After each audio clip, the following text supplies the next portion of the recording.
Immigration and custom enforcement ICE এজেন্টদের গুলিতে দুই মার্কিন নাগরিক নিহতের প্রতিবাদে যুক্তরাষ্ট্র জুড়ে বিক্ষোভ হয়েছে। অবিলম্বে ফেডারেল এজেন্টদের প্রত্যাহারের দাবি জানায় আন্দোলনকারীরা।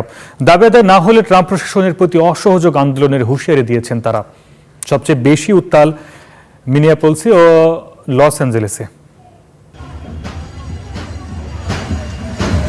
অভিবাসী ধরপাকড়ে গেল কয়েকদিন ধরেই ক্ষোভে ফুঁসছিলেন মার্কিনিরা। এবার তার বিস্ফোরণ ঘটল।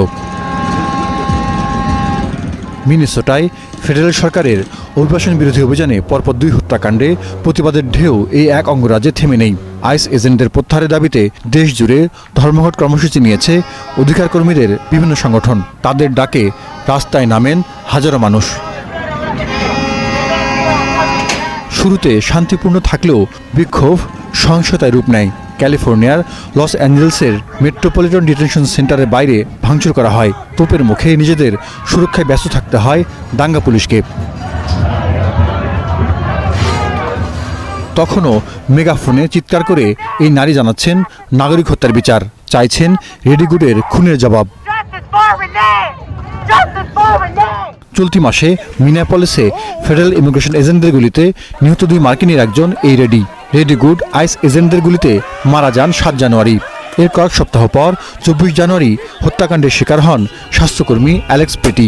তাই ধর্মঘটের বড় সমাবেশ হল মিনিয়াপলিস শহরেই।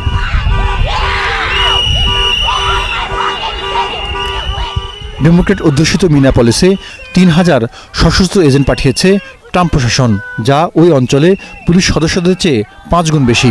এবার তাদের সবাইকেই প্রত্যাহারের দাবি তুলেছে জনতা। We're basically standing up to growing authoritarianism, a fascist government. বিক্ষোভ হয়েছে সান ফ্রান্সিসকো, ডেনভার, ওয়াশিংটন ডিসিতে। ধর্মঘটে পূর্ণ সমর্থন জানিয়েছে তরুণরা। যুক্তরাষ্ট্র জুড়ে ক্লাস বর্জন করেছে শিক্ষার্থীরা। হাওয়ার্ড বিশ্ববিদ্যালয়ে জড়ো হওয়া প্রতিবাদকারীরা হোয়াইট হাউসের দিকে অগ্রসর হন। করের টাকায় পরিচালিত সরকারি সংস্থার জবাবদিহিতা চান তারা। সুবিচার না পেলে আরও কঠোর কর্মসূচির হুমকি দেওয়া হয়।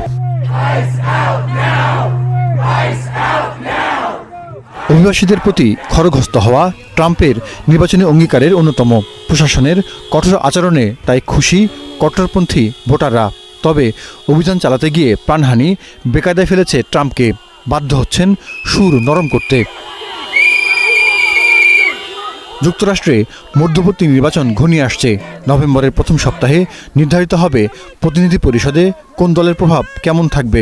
অভিবাসী ইস্যুকে ভোটের মাঠে কাজে লাগাতে চায় ক্ষমতাসীন রিপাবলিকান ও বিরোধী ডেমোক্রেট দুই দলই। Zahidur Rahman, star news.